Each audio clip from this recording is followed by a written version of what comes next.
வணக்கம். இன்றைய பிற்பகல் அமர்வில் உங்களை சந்திப்பதில் மகிழ்ச்சி. எதற்கும் பயன்படாது என ஒதுக்கப்படும் குப்பைகள் மற்றும் கழிவுகளால் மனிதன் சந்திக்கும் பிரச்சனைகள் ஏராளம். சுத்தமும் சுகாதாரமும் நம் வாழ்விற்கு எந்த அளவு முக்கியம் என்பது நாம் உணர்ந்ததே. ஆனால் கேரள மாநிலத்தையொட்டிய தமிழகத்தின் எல்லையோர மாவட்டங்களில் சத்தமில்லாமல் ஓர் அவலம் நிகழ்ந்து கொண்டிருக்கிறது.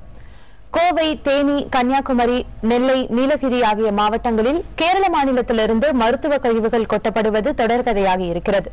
இது பற்றிதான் இந்த அமர்வில் விவாதிக்க இருக்கிறோம். இது பற்றிய கருத்துக்களை பகிர்ந்து கொள்ள இந்திய மருத்துவ சங்கத்தை சேர்ந்த டாக்டர் பாலசுப்ரமணியன், பூவுலகின் நண்பர்கள் அமைப்பின் டாக்டர் சிவராமன் ஆகியோர் சென்னை அரங்கத்திற்கு வந்திருக்கின்றனர். கேரள கழிவுகள் தமிழகத்தில் கொட்டப்படுவதை எதிர்த்து போராடி வரும் ஈஸ்வரன் கோவை செய்தியரங்கத்திலிருந்து கருத்துக்களை பகிர்ந்து கொள்ள இருக்கிறார். இனி விவாதத்தை தொடர்வோம்.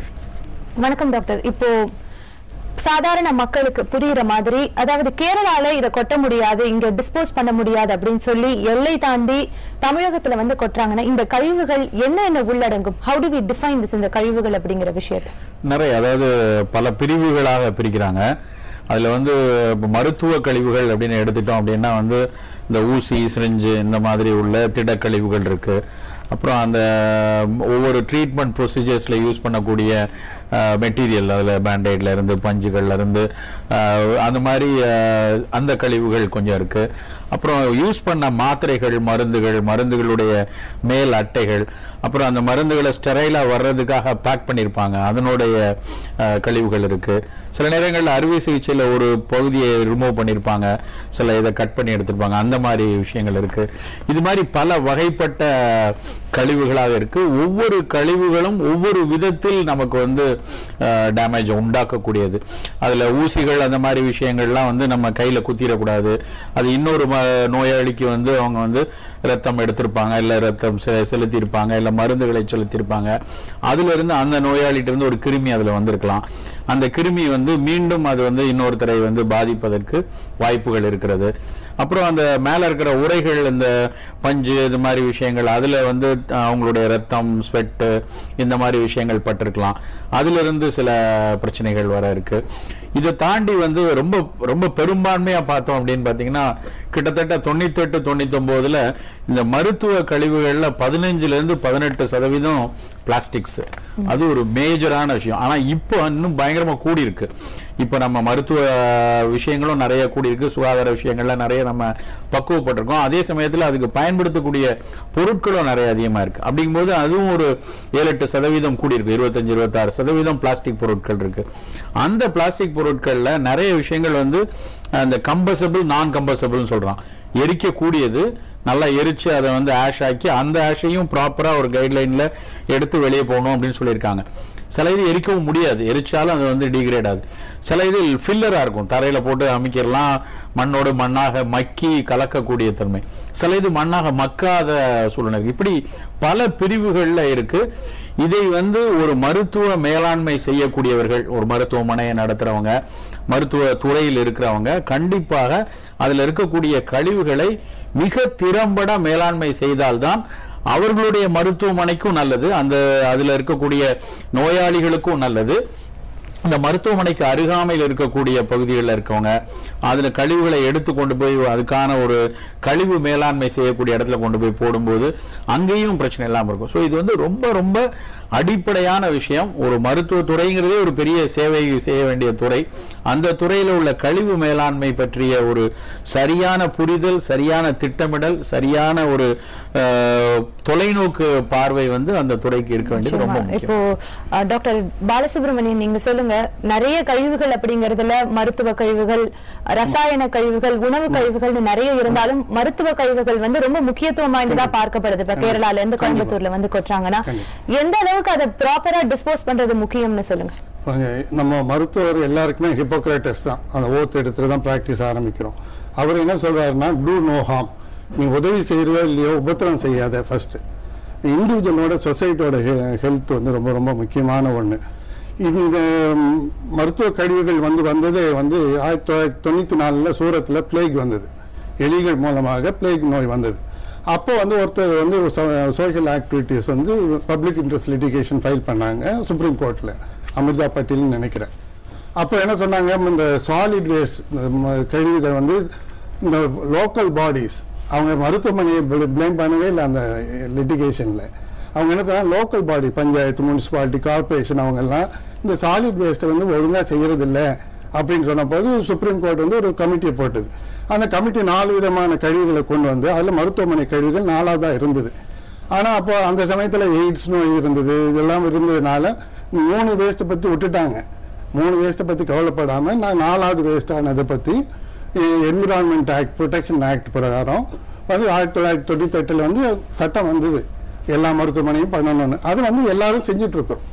நாங்கள் வந்து ஒவ்வொரு மருத்துவமனையும் பொல்யூஷன் கண்ட்ரோல் போர்டில் ஆத்தரைசேஷன், அதாவது வேஸ்ட் ஜெனரேட் பண்றதுக்கு ஒரு இது அனுமதி வேண்டும். நான் அனுமதி வேஸ்ட் செய்யறேன் அப்படிங்கிற அனுமதி இல்லாம எந்த மருத்துவமனையும் செயல்பட முடியாது. அதே ஒரு மருத்துவமனையும் அதை எல்லாத்தையுமே டிஸ்ட்ராய் பண்ண முடியாது, ரொம்ப காஸ்ட்லி ஆயிடும். அதனால காமன் ட்ரீட்மெண்ட் ஃபெசிலிட்டிங்கிறத எல்லா மருத்துவமனைக்கும் ஒரு 400-800 மருத்துவமனைக்கு ஒரு காமன் ட்ரீட்மெண்ட் ஃபெசிலிட்டி அந்த மாதிரி ஒன்று கண்டுபிடித்து 2003 இருந்து தனியார் மருத்துவமனைங்க இதை செயல்படுத்திருக்கோம். தமிழ்நாட்டில், கேரளாலும் செயல்படுத்திட்டு இருக்காங்க. 2003 இருந்து கேரளா நாட்டிலையும் இந்த காமன் இது ரெண்டுமே சேர்ந்தது இந்திய மருத்துவ சங்கம் தான். இப்போ கேரளாலயும் இந்த விஷயங்கள்லாம் இருக்குது அப்படிங்கிற எதனால சார் அது ஒரு ஸ்டேட் விட்டு இன்னொரு ஸ்டேட்ல வந்து அவங்க டம்ப் பண்றாங்க அப்படின்னா அங்க சட்டம் வந்து இதை ரொம்ப தீவிரமா கண்காணிக்குது, நம்ம ஊர்ல அது இல்லைன்ட்டு தானே அர்த்தம் ஆகுது? இல்லைங்க, அப்படி எடுக்க சொல்ல முடியாது. இதுல வந்து பாத்தீங்கன்னா நிறைய ஹாஸ்பிட்டல் தான் இதுல என்ரோல் ஆயிருக்காங்க. தனிப்பட்ட கிளினிக்கல் வந்து இன்னும் கவர் ஆகல. தமிழ்நாடா இருக்கட்டும், கேரளாவா இருக்கட்டும், தனிப்பட்ட கிளினிக்கல் இது ஆகல.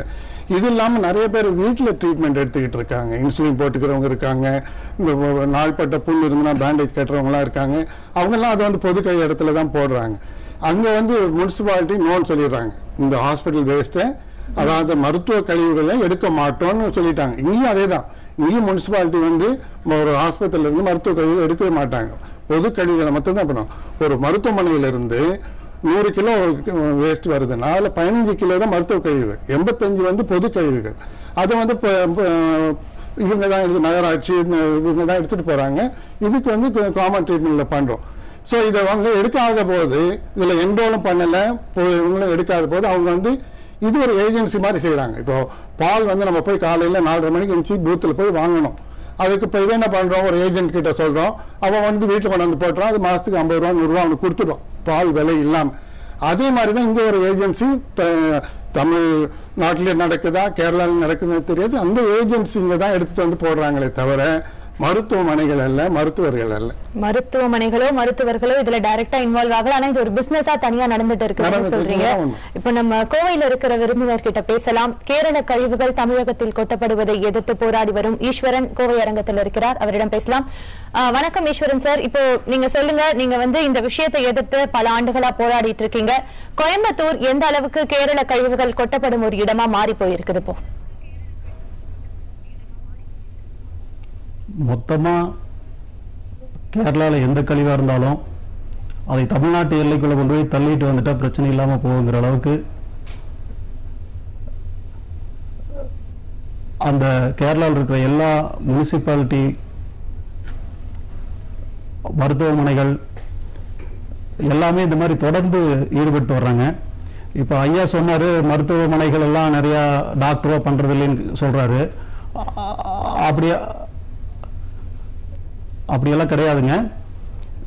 முனிசிபாலிட்டி வந்து கடிதமே கொடுத்துட்டு அந்த கடிதத்தை இங்க இருக்கிற செக் போஸ்ட்ல காமிச்சு சேலத்தில் இருக்கிற ப்ராசஸிங் பிளான்ட்டுக்கு திருச்சூர்ல இருந்து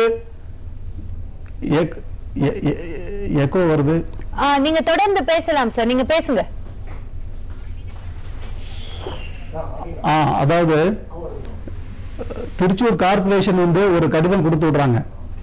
என்ன கடிதமா, சேலத்தில் இருக்கிற வேஸ்ட் ப்ராசஸிங் பிளான்ட்டுக்கு எங்களுடைய முனிசிபல் வேஸ்ட் அனுப்புறோம், அதுல வந்து இவங்களுக்கு வந்து டிரான்ஸ்போர்ட் கான்ட்ராக்டர் வந்து இந்த பர்டிகுலர் கன்சர்ன் கம்பெனிக்கு கொடுக்குறோம் அப்படின்னு ஒரு லெட்டர் கொடுத்து அந்த லெட்டர் செக் போஸ்ட்ல காமிச்சிட்டு அந்த லெட்டர் வழியே சேலத்துக்கு கொண்டு போய் அங்க இருக்கிற குப்பை கிடங்குல கொட்டுறதுக்கான முயற்சியை பண்றாங்க.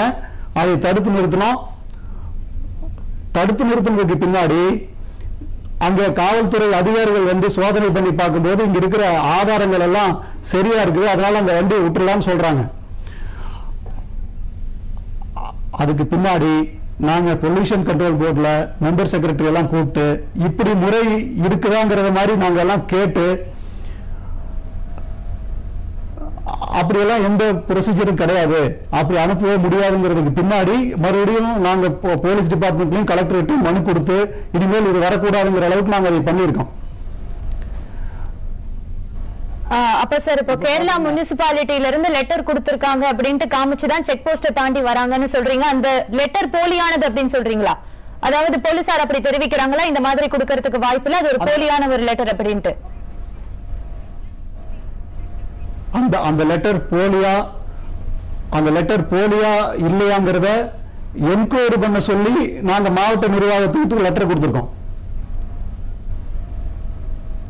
அப்படி அந்த உண்மையா இருந்துச்சுன்னா அந்த மாநகராட்சி மேல நீங்க வந்து பொல்யூஷன் கண்ட்ரோல் போர்டு, அதாவது சுற்றுச்சூழல் பாதுகாப்பு முறைப்படி அவங்க மேலேயும் நீங்க வந்து வழக்கு தொடரணும்னு மாவட்ட நிர்வாகத்துக்கு நாங்க கடிதம் கொடுத்தோம்.